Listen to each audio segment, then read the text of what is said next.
Hey team, and welcome back to our Astrological Magical Elections video series. Today we're going to talk about some Astrological Magical Electional opportunities that we are going to have available to us between the Gemini Solar Eclipse on the 10th until the Capricorn Full Moon on June 24th. So last time we were a little unfortunate and did not actually have any good astrological magical opportunities to really work towards or to utilize there.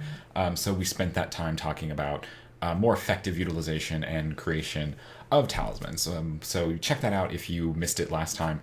But now we're kind of back to our regularly scheduled program for a little bit, in that while we're still dealing with a lot of the issues that caused us to not have electional opportunities last time. Saturn is still retrograde, Mercury is still retrograde, and we have kind of a new issue of Jupiter, who has begun to station retrograde by now.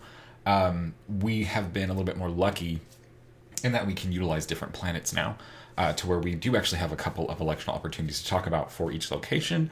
It's not a whole lot to give you guys, but it's something, and some of them I actually think are really kind of neat. So let's go ahead and kind of dive right into it. Australia won our metaphorical coin toss, and so Australia gets to go first, and in our first opportunity for the Australian continent is going to be for June 12th at around 1440, so kind of mid-afternoon here. So our first opportunity is going to be for an 8th Lunar Mansion talisman, and the 8th Lunar Mansion is one that we really haven't gotten to use a whole lot, like kind of throughout the history of me making this series, because for a while the South Lunar Node was here, and of course if the South Lunar Node is here, then the Moon also being in this mansion would put the Moon conjoin the South Node, and we can't really have that for Lunar Mansion talismans. So we'll always kind of avoid where the North and South Node, those mansions will get ignored for a while the South and North Node move through them.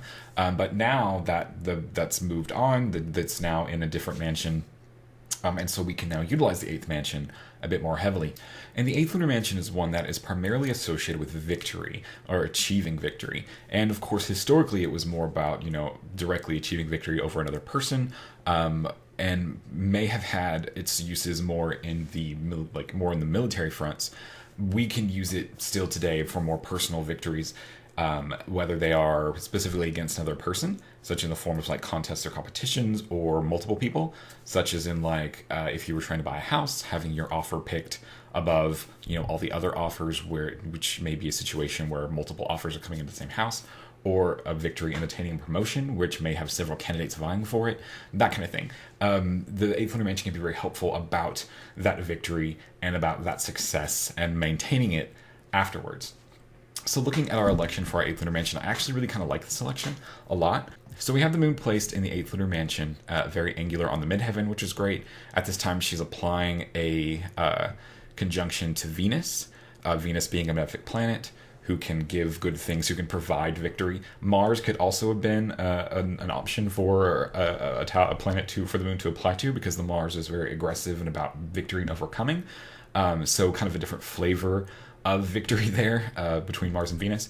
But the thing that I like the most about this chart, well, two things, is while the Moon is applying to Venus, her last aspect is actually this trine from Jupiter. So we have this situation of veneration, which is the opposite of besiegement. So a besieged planet is a planet that is caught between Saturn and Mars.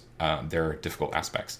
But a venerated planet, taking Bonatti's word here for this term, is a planet that's caught between the benefics. And here we have the Moon in that situation, separating from Jupiter, applying to Venus, a very safe, a very prosperous conjunction here. A very nice setup for the Moon configuration was the word I was looking for, not conjunction.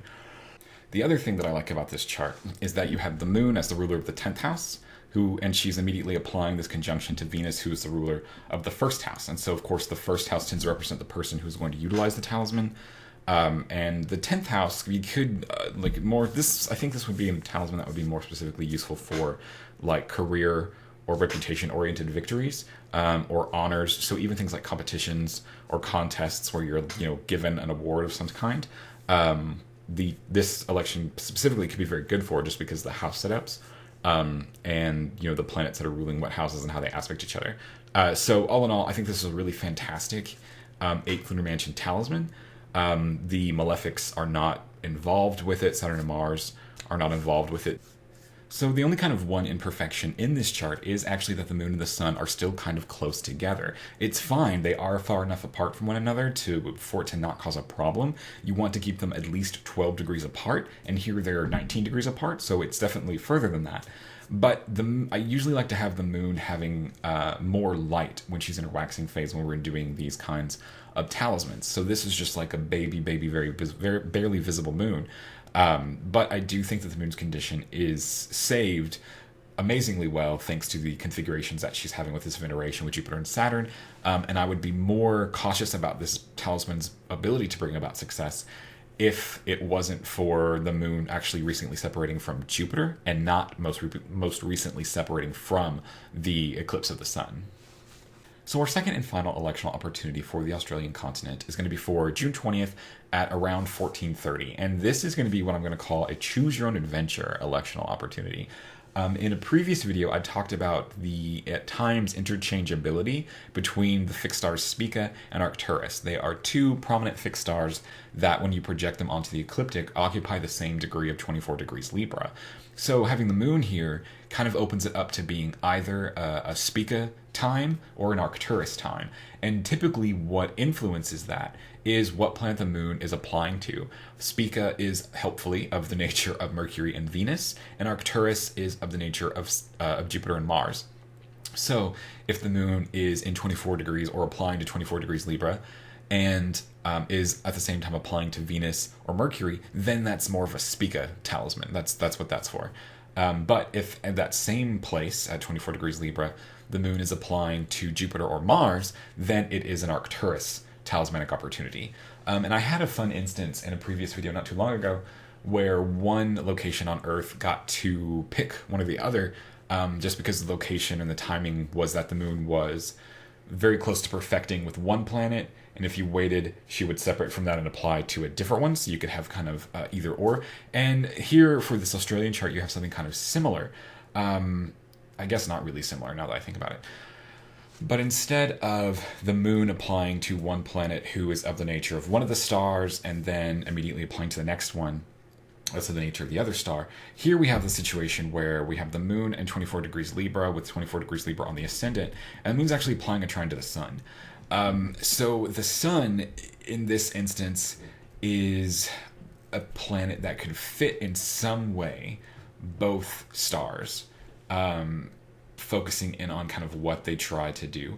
So Spica is usually more of a star that is associated with escape from poverty, help for litigations, financial gain, emotional healing and support, those kinds of things. It's much more like internally nurturing, helping to stabilize somebody's condition or situation and help them kind of rise up above it. That's kind of the idea here. So like escaping from emotional trauma, leaving it behind, being able to face it appropriately. That's good. That's what Spica's more good for. Arcturus is a little bit more focused on the body. This is a talisman or a star that is more focused on physical health, and it is more focused on improving the sanguine condition by improving the quality of blood in the body within like the Greek medical sense, not our Western medical science sense. So kind of in the same way as Spica in some extent, Arcturus is also useful for overcoming depression and fear and anxiety, because the sanguine temperament is very anti those and helps to alleviate those feelings. But Arcturus can also manifest more physically, such as helping to alleviate more melancholic type illnesses like arthritis and other mobility impairments, or digestive issues, things like that. So because the moon here is not applying to, it is kind of applying to our, we'll say our third option planet here, the sun, you could pretty much use either, or use this time for either fixed star. It's just about picking the right materia to make it from and going from there. So those are all of our opportunities for the Australian continent, and moving on to our second location, Western Europe also has two electional opportunities, and our first one is going to be for June 12th at just before 7 a.m. And this is going to be that opportunity for the 8th Lunar Mansion talisman that we talked about in the Australian section, except for now the Western European version has the moon in the 8th lunar mansion conjoined Venus on the ascendant, whereas Australia had it on the midheaven.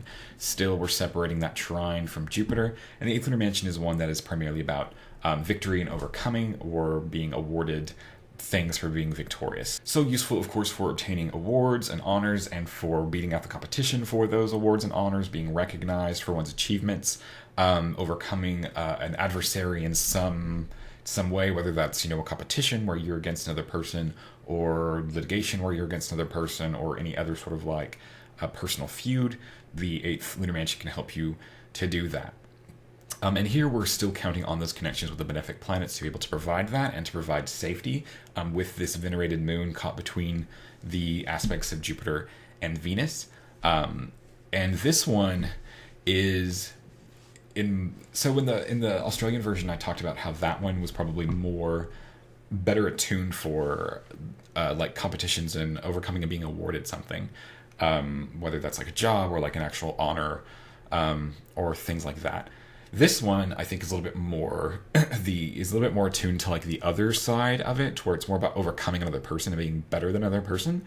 Because here in this chart, the first house represents the person who the talisman is for.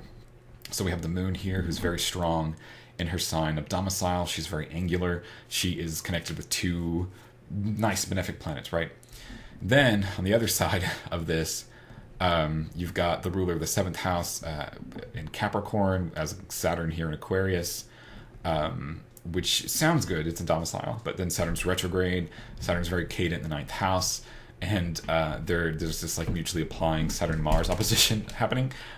So just very different pictures here. So this is a very great, like, the only thing that would have made this a better talisman for like I get everything and you get nothing would be for the north node to be in the 1st house and the south node to be in the 7th house. That's the only thing that would have made it better, I think. But overall, it has that energy to it, to where it's like all good things come to me and you get all the bad stuff that I don't want. So this one is probably a very handy tool to keep in your back pocket if you ever need it, Western European viewers.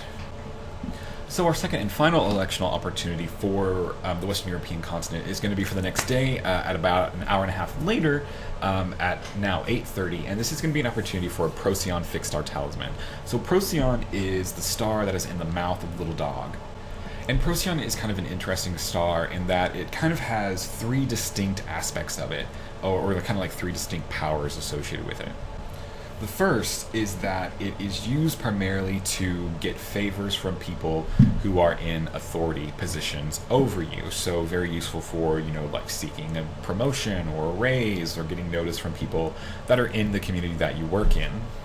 The second aspect is that it is said to, quote, give one power over magic. And the way that I interpret this is that Procyon is very helpful as kind of like a magic stat booster. It helps you kind of facilitate those connections to the spirit realm a bit easier, and helps kind of convey those messages to spirits kind of a bit more in their own language or in their own way that they understand. So I definitely recommend having having a Procyon fixed star talisman available or ready, especially if you are somebody who does kind of more, not necessarily more significant workings for like health or for like emergencies. Basically, like Procyon fixed star talismans are like the break glass in case of emergency talismans, to where like if there's something really going wrong and you really want to be able to like access the power of spirit that you need to fix it or address it, Procyon is who you go to help you do that.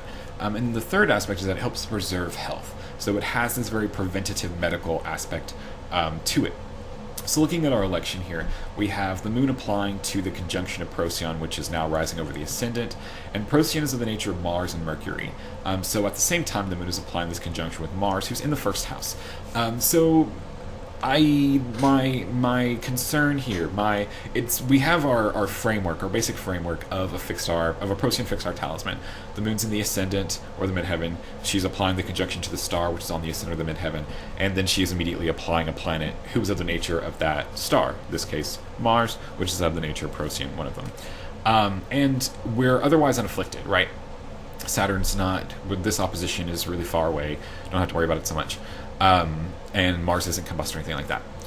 But it's always kind of like one of those like Mars. Like, okay. With Mars, to where, because we have like repurposed, like Mars is in the first house in this chart. That's kind of what I'm getting at here. Mars is in the first house of this chart, and we typically want to avoid malefic planets being in the first house, because that malefic energy is then kind of put onto the person who the talisman is for, who's going to be used for, who's going to use it. We fix that somewhat by repurposing Mars to be useful instead of just like some erratic, uncontrolled energy that's out there. By having the moon apply to Mars, we've made Mars responsible for and involved in the perfection of the talisman's things, of what the talisman can do, the perfection of the talisman's job. But you still kind of have to deal with that Mars-ness that comes in. Like, Mars is still going to be Mars. So for those of you who don't want to deal with Mars, or maybe you have had bad experiences with Mars talismans or things in the past, maybe skip this one, and hopefully we can come back around to where we'll get this conjunction on the midheaven maybe, and just get away from the first house, or start to get some space between Mars and this degree to where we can have better aspects with it. But for those of you who have not had those bad experiences with Mars and feel like you can, and that's fine, then I think this could be a pretty great Procyon talisman. So that was it for our Western European locations. Now we're going to move on to our final North American election opportunities for this 2-week period. And our first one is going to be on June 19th at around 1503. And this is going to be an opportunity for a 16th Lunar Mansion talisman. So the 16th Lunar Mansion is one that is primarily about finances and transactions. It is traditionally kind of used for buying and selling. And the implication is that whoever uses it gets the most gain. So that means that you can use it in a couple of different ways. The first is, of course, if you are somebody who is selling things, like as a business or a way that you generally make money with, an online or brick and mortar store, the 16th Lunar Mansion can be really great to help you continue to facilitate more trades, basically, to make you more money, to get more sales. That's the idea behind the 16th Lunar Mansion. Or it can also be used, on the other hand, for somebody who is trying to, who maybe isn't a seller, in the traditional sense, but maybe has something that they're trying to sell to get rid of, like a big ticket item. Maybe you're trying to clean out your closet and sell, good clothes of yours, or, good knickknacks, whatever you run across, or you're like trying to sell a car or a house or something like that. So it doesn't have to be used for somebody who makes their living out of buying and selling, but it can be used in situations where you just have a thing that you want to get rid of, but it's worth something, then you don't want to get rid of it, for nothing.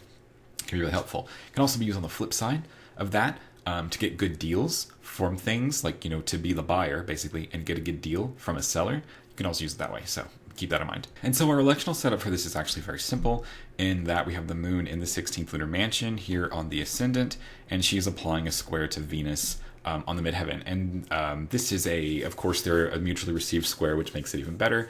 The moon receives Venus into her domicile of Cancer, and Venus receives the moon into her domicile of Libra. And of course, Venus is a benefic planet who is capable of giving us either those good deals that we're seeking or the lucrative profit that we need. And that's kind of it here. Just like close the book, pretty normal, nondescript benefic, being a benefic kind of a situation here for this one. But if you like, you can actually wait a little bit and get a 2-for-1 deal out of this one. If you wait until the moon is a little bit up and you get 24 degrees rising on the ascendant, now you have the moon on the fixed star Spica, the moon applying to Spica, who is now rising over the ascendant, with the moon applying the square to Venus, which is one of the planets that's of the nature of Spica. So this happens at around 15:30. So if you can wait about half an hour, you can get the 16th Lunar Mansion and a Spica talisman. Of course, you have to do different things for them. And Spica is a fixed star that is primarily associated with increased wealth, financial gains. So there is some similarity, some overlap there between the 16th Lunar Mansion and Spica. Spica is also said to help lift people out of poverty. And one of my favorite experiences with Spica is that Spica is actually very useful for emotional healing and emotional support, particularly to help individuals who have come from really difficult situations and are struggling emotionally with dealing with it. Things like post-traumatic stress disorder, shock, anything like that.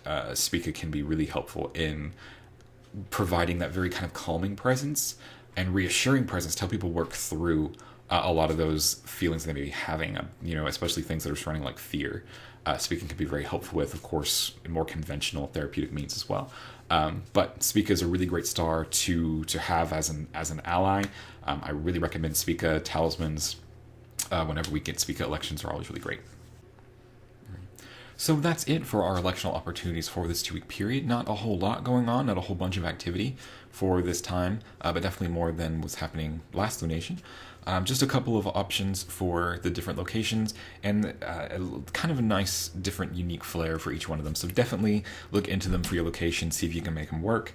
And everybody take care of this eclipse, and I will see everybody again on the Capricorn Full Moon.